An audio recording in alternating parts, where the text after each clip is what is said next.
Então, pessoal, vamos nós de novo lá. Vou ter que regravar essa parte do vídeo só porque faltou um acentinho aqui, ó. Ninguém tinha percebido, né? Mas esse é o problema de ter uma mulher professora de português. Eu chamei ela para ver o vídeo, a primeira coisa que ela viu foi falta de acento ali. Mas enfim, eu nem me importaria muito com isso, enfim, né? Mas o que fazer?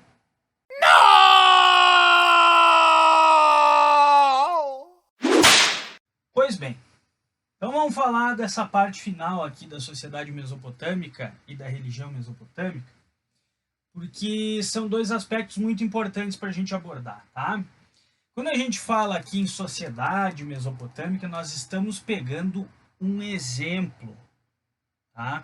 Presente lá no Código de Hammurabi, porque não existe uma sociedade mesopotâmica. A gente viu que são várias civilizações durante um larguíssimo período de tempo, mas elas são mais ou menos parecidas. Então a gente vai utilizar aqui essa estrutura do Código de Hammurabi. Por que do Código de Hammurabi, Pro? Porque lá eles, como eu já comentei com vocês, eles tinham que fazer essa distinção justamente para saber se a pessoa podia ou não ser punida a partir do princípio de Talião, lá da lei de Talião, que é o olho por olho, dente por dente. Lembram que a pessoa que está abaixo nunca consegue aplicar o princípio de justiça a que está acima. Então, nesse sentido, ele vai prever a divisão das classes, ok? A primeira classe prevista lá seria dos Avilu. Quem são esses caras? Eles são os proprietários de terra e moradores do palácio. São os ricaços da época, são as elites, né? São os sacerdotes, são os nobres e são a própria família real, ok? Beleza. Num segundo momento, nós vamos encontrar os Mushkenu aqui, que são basicamente camponeses e trabalhadores. Percebam, há uma diferença grande já de um para o outro, correto? E na sequência a gente vai ver os Gurush. Quem são esses caras aqui? Também são trabalhadores, só que são trabalhadores sem família que, via de regra, eles vão trabalhar nas terras do templo. Então percebam, por que eu fiz esse colchete aqui? Porque essas duas classes aqui são a base da economia. Elas é que vão produzir a maior parte dos bens e serviços. Eles são os caras que vão produzir o excedente econômico, o famoso cash, money, fila, troco, etc. Né? E aí a gente vai ver que ainda existe uma classe que está abaixo. Tá, Proma? Pera aí. Então, quem está embaixo geralmente não é a maioria. Neste caso, não. A divisão aqui é pura e simples para que vocês vejam, né, que existem classes distintas. Mas essas duas aqui são a maioria absoluta da população. Lá embaixo nós vamos ter os Vardu. Quem são esses caras? Esses caras são escravos. Só que os escravos não são a maior parte da população. Eles não são a base da economia. Existiam duas maneiras de você ser escravo, ou se tornar escravo, né? Como eu sempre digo, não dá para lançar um edital para ver quem é que quer ser escravo. Não é exatamente uma coisa que as pessoas planejam.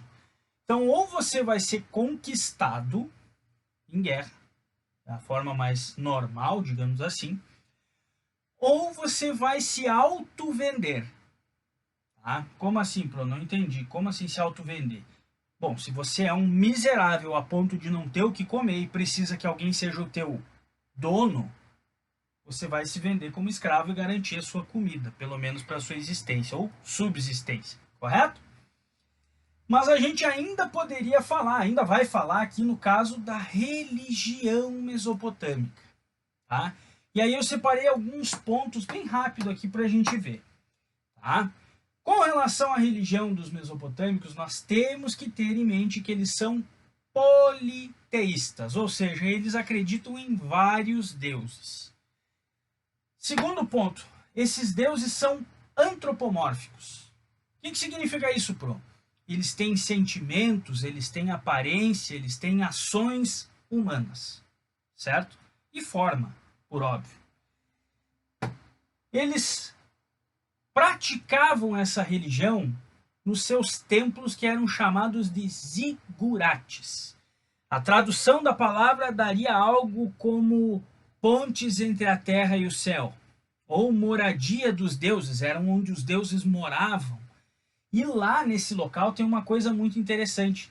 Eram armazenados a maior parte dos excedentes econômicos, o que explica os sacerdotes pertencerem aqui à classe dos Avilu, certo?